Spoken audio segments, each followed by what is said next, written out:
In a cramped corner of the city, where the lampposts flickered more often than not and the fog seemed permanently settled, lived Detective Alara Quinn. Known for her uncanny intuition and stark rationality, Quinn had recently been absorbed with a peculiar case. It had started as an ordinary Sunday morning when the news of the famed pianist Emilio Vasquez's sudden disappearance spread through the city. His last known whereabouts was his grand Victorian mansion located on the outskirts of the city, just past the rain-drenched cobblestone paths of Marley District. Alara reached the mansion to the view of chaotic splendor. Entering the large wooden doors, she was greeted by Amelia, the housekeeper, a woman of few words, whose eyes spoke volumes. "He was afraid, you know," she whispered to Alara as she took her coat. "Afraid? Emilio? But of whom or what?"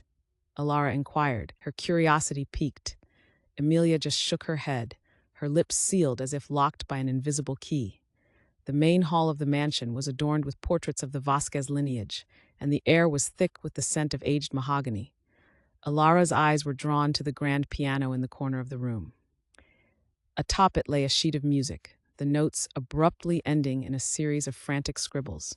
It was Schumann's Sonata in G minor. Alara carefully placed the sheet into an evidence bag, her detective instincts tingling. Upon examining Emilio's study, Alara found the diary open on his desk. The last entry was dated the night before his disappearance and was a pouring of troubled thoughts about a certain melody that haunted him both in dreams and waking moments.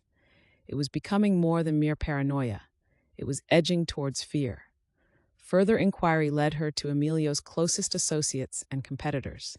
Many hinted at a rivalry with Anton Bell, another distinguished pianist, whose envy of Emilio's burgeoning career was no secret. Bell, a known patron of the darker corners of nightlife, had alibis as shaky as his reputation. Armed with her clues, Alara decided to confront Bell at his usual haunt, the murky jazz club, the Blue Fedora. Confronting Anton amid the haze of cigarette smoke and low blues, Alara presented the sheet music to him. His face fell for a moment, a flicker of fear, or was it guilt, crossing his features. "I've known about the Sonata's curse, but believe me, I didn't want this for Emilio," Anton confessed. He explained that the piece was supposedly cursed. Any pianist who attempted to perfect it fell into misfortune or madness.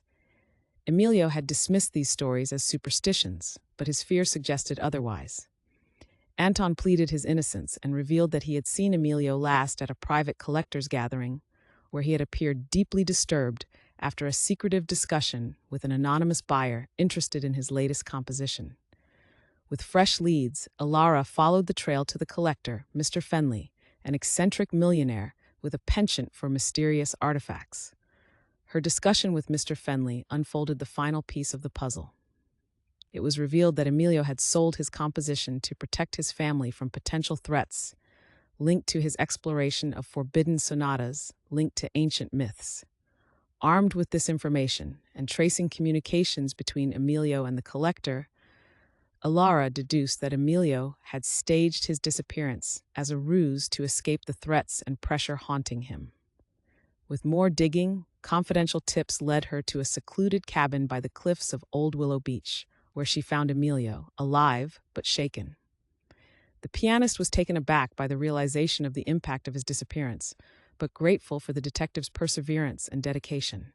He vowed to return to the public eye, his understanding of the haunted melodies deeper and perhaps safer, with the knowledge that some compositions, like certain truths, were better left unexplored.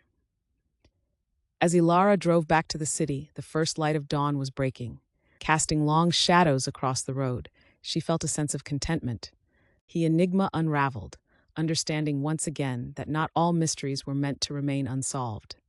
The world, after all, was full of both music and mysteries, each needing the other to exist.